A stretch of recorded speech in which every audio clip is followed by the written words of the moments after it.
दोस्तों तो देखिए, अब हम अपने नए टॉपिक वृद्धि और विकास में अंतर। देखिए, वृद्धि और विकास जो है वो बाल विकास का सीडीपी का एक इम्पोर्टेंट टॉपिक है जो अक्सर एग्जामों में पूछा जाता है। तो इससे पहले प्लीज मेरे चैनल को लाइक सब्सक्राइब शेयर जरूर करिए। और देखिए, वृद्धि और विकास की जो ये बहुत ही इम्पोर्टेंट टॉपिक है, अक्सर आपकी CTET UPTET DSSB TTT PGT सब एग्जाम्स के जितने भी सबके लिए बहुत ही अनिवार्य है। तो अब देखिए, इसमें वृद्धि क्या है और विकास क्या है, इन सब में अंतर, difference between growth and development. तो चलिए हम लोग देख लेते हैं कि वृद्धि क्या है और विकास क्या है। तो वृद्धि और विकास, इस सब में विभिन्नता देखना है कि पहला नंबर देखिए कि वृद्धि की शुरुआत विकास के बाद होती है। मतलब वृद्धि की शुरुआत विकास पहले होता है और वृद्धि बाद में होती है। क्या है? वृद्धि की शुरुआत विकास के बाद होती है और प्रारंभ में विकास पहले होता है। यहाँ में क्या विकास पहले होता है, वृद्धि बाद में होती है। ठीक है। वृद्धि मूर्त होती है, अर्थात इसे हम देख सकते हैं। वृद्धि क्या होती है? मूर्त होती है। वृद्धि को जैसे हाथ पैर उंगलियां बढ़ते तो हम लोग देखते हैं कि अच्छा, हम लोग देखते हैं कि जो नवजात शिशु होते हैं उनके हाथ की उंगलियां, जो एक साल के जो बच्चे रहते हैं उनकी उंगलियों में कितना का डिफरेंस पाया जाता है ना। तो इस प्रकार से वृद्धि मूर्त होती है, इसे हम क्या करते हैं, देख सकते हैं। लेकिन विकास क्या होती है? विकास जो हमारा होता है वो अमूर्त होता है। तो इस प्रकार से देखिए, वृद्धि जो होती है मूर्त होती है, जिसे हम देख सकते हैं। लेकिन विकास क्या होता है? अमूर्त होता है। विकास को हम लोग देख नहीं सकते। ठीक है। वृद्धि गर्भधान से लेकर परिपक्वता तक होती है। वृद्धि कहाँ तक होती है? गर्भधान से, जब जब बच्चा माँ के गर्भ में आता है तभी से वृद्धि उसमें होने लगता है। देखते हैं कि उंगली की वृद्धि होती है, दिल का वृद्धि, दिमाग का वृद्धि, सर हाथ में। धीरे धीरे बच्चे छोटा सा किसी का छोटी सी बिंदु, फिर एक सरसों के दाने के समान बच्चा का विकास 9 महीने में कितना बड़ा हो जाता है। तो क्या होता है? वृद्धि गर्भधान से लेकर परिपक्वता तक होती है। विकास किसी भी जीव प्राणी में गर्भधान से लेकर जीवन पर्यंत विकास क्या होता है? जब बच्चा जीवित प्राणी जब उसका माँ के गर्भ में जाता है तभी से विकास होते होते, और जब तक उसकी मृत्यु नहीं जल्दी तब तक उस बच्चे में क्या होता रहता है? विकास होता रहता है। ठीक है। वृद्धि मापनीय होती है क्योंकि इसमें परिवर्तन परिणामात्मक होते हैं। आकार, वजन, लंबाई आदि को मापा जा सकता है। वृद्धि क्या होती है? वृद्धि मापनीय होती है। इसमें परिवर्तन परिणामात्मक होते हैं। इसमें वजन, लंबाई आदि को मापा जा सकता है।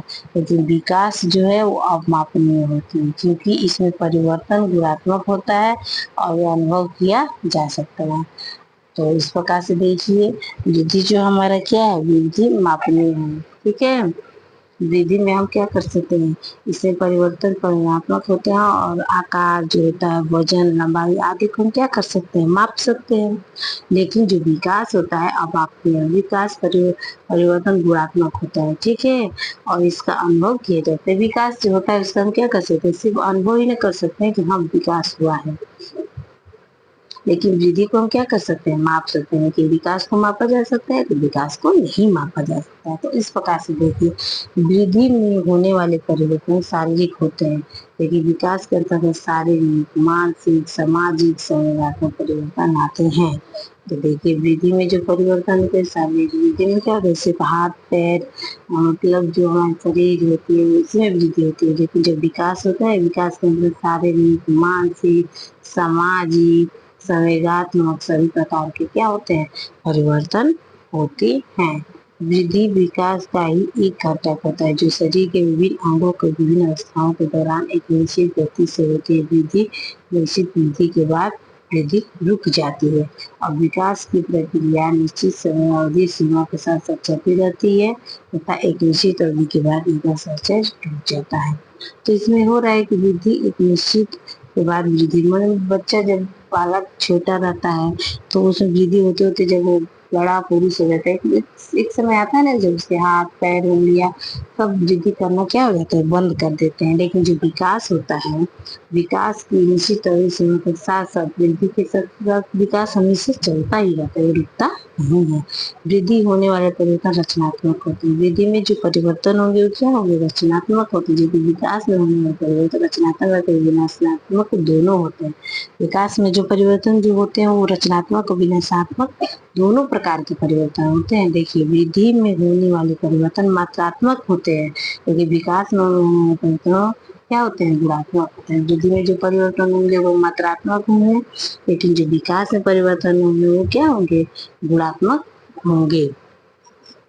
अब देखिए, वृद्धि एक संकुचित क्रिया है, क्योंकि यह केवल परिपक्वता तक ही चलती है। लेकिन विकास एक स्वाभाविक प्रक्रिया है, क्योंकि यह प्राणी की मृत्यु तक चलती रहती है। वृद्धि क्या है, वृद्धि एक संकुचित प्रक्रिया है, क्योंकि यह केवल परिपक्वता तक ही चलती है, जबकि विकास एक स्वाभाविक प्रक्रिया है, क्योंकि यह प्राणी की मृत्यु तक चलती रहती है। वृद्धि का क्रम व्यक्ति को वृद्धावस्था की ओर ले जाता है। वृद्धि का क्रम क्या करता है, व्यक्ति को वृद्धावस्था तक ले जाता है, जबकि विकास का क्रम व्यक्ति को परिपक्वता प्रदान करता है। वृद्धि का क्रम क्या होता है, व्यक्ति को वृद्धावस्था तक ले जाता है। वृद्धि होते तो व्यक्ति क्या होता है, वृद्धा हो जाता है, जबकि विकास का क्रम व्यक्ति को परिपक्वता प्रदान करता रहता है। ठीक है।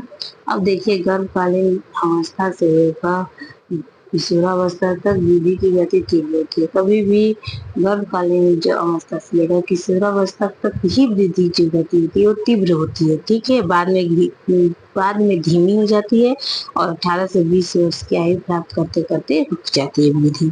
ठीक है। 20 साल जाते जाते वृद्धि हमारी क्या हो जाएगी, रुक जाएगी। लेकिन जो विकास है, देखिए, गर्भकालीन अवस्था में विकास सबसे तीव्र होता है, उसके बाद उसकी गति धीमी हो जाती है, परिपक्वता के बाद विकास की गति मंद हो जाती है। ठीक है।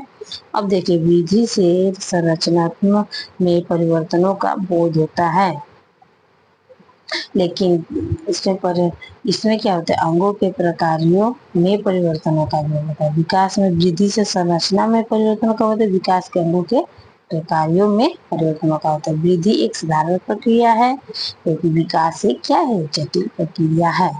तो इस प्रकार से हम लोगों ने वृद्धि और विकास में क्या अंतर है, वृद्धि और विकास किस प्रकार से होती है, इनमें क्या डिफरेंस है, ग्रोथ है, ये सब हम लोगों ने समझा।